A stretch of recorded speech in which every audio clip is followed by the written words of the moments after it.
Bonjour à toutes et à tous. Aujourd'hui, on s'attaque à un sujet qui nous concerne tous, le confort dans nos maisons et nos factures d'énergie. On va parler fenêtres et plus précisément d'un vrai duel. D'un côté, le coefficient d'isolation et de l'autre, le facteur solaire. Alors, qui doit gagner? Eh bien, vous allez voir, la réponse est loin d'être évidente. On va commencer par déconstruire une idée reçue. Une idée qui paraît tellement logique. Pour avoir chaud l'hiver, il faut la meilleure isolation possible. C'est vrai, mais attention. Cette course à l'isolation à tout prix, ça peut être une fausse bonne idée qui se retourne complètement contre nous. Et ça nous amène à la question centrale. Est-ce que la fenêtre la plus isolante, celle avec le meilleur score sur le papier, est vraiment toujours le meilleur choix pour toutes les situations, tous les climats?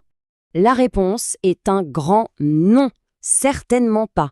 Pourquoi? Parce qu'une fenêtre ultra isolante, qui laisse entrer toute la chaleur du soleil, c'est la recette parfaite pour transformer un salon en véritable fournaise en plein été. Et là, bonjour la facture de climatisation qui explose. C'est là que notre fameux duel commence. Alors, faisons monter sur le ring nos deux champions. D'un côté, on a le coefficient U, de l'autre, le facteur solaire, qu'on appelle aussi SHGC pour Solar Heat Gain Coefficient. Pour une seule fenêtre, on a bien deux rôles très différents. Le coefficient U, c'est un peu le gardien du froid. Son boulot, c'est d'empêcher la chaleur de la maison de s'échapper. Et le facteur solaire, le SHGC, c'est le portier. C'est lui qui décide quelle quantité de chaleur du soleil peut entrer. Allons un peu plus dans le détail. Le coefficient U, c'est simple, c'est l'indicateur de l'isolation. On peut le voir comme le manteau d'hiver de la fenêtre. Et la règle est toute simple. Plus ce chiffre est bas, plus le manteau est épais, et donc meilleure est l'isolation. À l'inverse, le facteur solaire, le SHGC, c'est autre chose. On pourrait dire que ce sont les lunettes de soleil de la fenêtre. C'est un chiffre entre 0 et 1 qui nous dit quelle part de la chaleur du soleil passe à travers le vitrage. Donc un SHGC bas, ça veut dire des lunettes bien foncées qui bloquent beaucoup de chaleur. Alors, qui gagne ce match entre le coefficient U et le SHGC? En fait, aucun des deux. Parce que le vrai arbitre, celui qui va dicter les règles du jeu, c'est le climat de l'endroit où on se trouve. Et là, la stratégie change du tout au tout. Prenons deux exemples. Dans un climat froid, comme à Strasbourg en hiver, l'objectif est double. On veut garder la chaleur à l'intérieur, bien sûr, mais on veut aussi profiter de la chaleur gratuite du soleil. À l'inverse, dans un climat chaud, disons Marseille en plein été, l'objectif c'est de garder la fraîcheur et de bloquer le soleil à tout prix. Du coup, pour un climat froid, la stratégie est assez claire. D'abord, on veut un coefficient U très très bas. Ça, c'est la base pour l'isolation. Mais, et c'est le point clé, on va chercher un facteur solaire, un SHGC, plutôt élevé, dans une fourchette de 0,35 à 0,45. L'idée? Laisser entrer le soleil d'hiver pour qu'il nous aide à chauffer la maison. C'est ce qu'on appelle l'apport solaire passif. Et ça réduit la facture de chauffage. Et en climat chaud, eh bien, on change de tactique. Le coefficient U bas, ça reste important pour ne pas laisser s'échapper l'air frais de la clim. Mais la priorité absolue, c'est d'avoir un facteur solaire très bas, idéalement en dessous de 0,25. Là, l'objectif est clair, construire une véritable forteresse contre la chaleur du soleil. Résultat, beaucoup moins besoin de climatisation. Ce graphique illustre bien le compromis. Un vitrage avec un SHGC élevé, c'est super pour baisser la note de chauffage en hiver, mais ça peut faire flamber la facture de clim en été.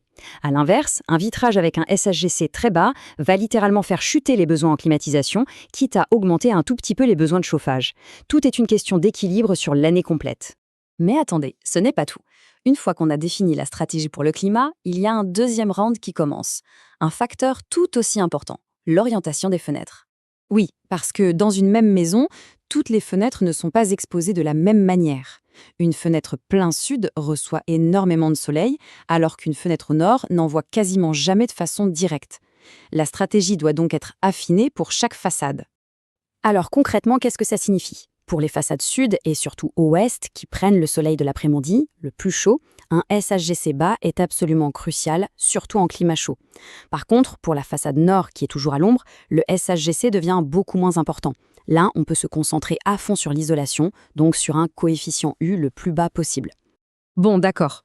Climat, orientation, c'est un peu complexe tout ça. Alors comment on fait pour s'y retrouver et faire le bon choix? En fait, il y a une méthode assez simple pour trouver le bon équilibre. Voici une petite checklist en 3 étapes. D'abord, on identifie son climat. L'enjeu principal, c'est le chauffage ou la clim. Ensuite, 2, on regarde l'orientation de chaque fenêtre. Et enfin 3, on cherche le duo parfait, le bon équilibre entre le coefficient U et le SHGC directement sur l'étiquette énergie de la fenêtre. D'ailleurs, cette étiquette, elle est très instructive.